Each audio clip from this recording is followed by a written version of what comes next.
আসসালামু আলাইকুম ওয়া রাহমাতুল্লাহি ওয়া বারাকাতুহু। সম্মানিত বন্ধুগণ, মনের প্রশ্ন অনুষ্ঠানে আপনাদেরকে শুভেচ্ছা জানাচ্ছি। আজকে একটি গুরুত্বপূর্ণ বিষয় নিয়ে আপনাদের সামনে উপস্থিত হয়েছি।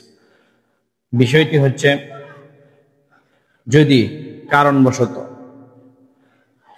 আমরা জোহরের 4 রাকাত ফরজ নামাজ আদায় করার জন্য বাড়ি থেকে রওনা করেছি, ইমামের পিছনে ইক্তেদা করব, এমতো অবস্থায় আমাদের জবান থেকে বের হয়ে গেছে 2 রাকাত নামাজের ইক্তেদা করতেছি, অথবা 3 রাকাত জোহরের নামাজের ইক্তেদা করতেছি। এরকম যদি রাকাত সংখ্যা 3 রাকাত, 4 রাকাত অথবা 6 রাকাত এরকম ব্যতিক্রম যদি আমাদের জবান থেকে ভুলবশত বের হয়ে যায়, কিতাবের মধ্যে আছে এই ধরনের যদি আমরা জবান দ্বারা যে ওয়াক্তের নামাজ পড়ার জন্য ইচ্ছা পোষণ করেছি, 3 রাকাত নামাজ মাগরিবের, আমাদের জবান থেকে 4 রাকাত বের হয়ে গেছে বা 2 রাকাত বের হয়ে গেছে, কিতাবের মধ্যে আছে এতে নামাজের কোনো ক্ষতি হবে, নামাজ সঠিকভাবে আদায় হবে, চিন্তিত হওয়ার কিছু নেই। আল্লাহ রাব্বুল আলামিন আমাদের সকলকে বোঝার তৌফিক দান করুন।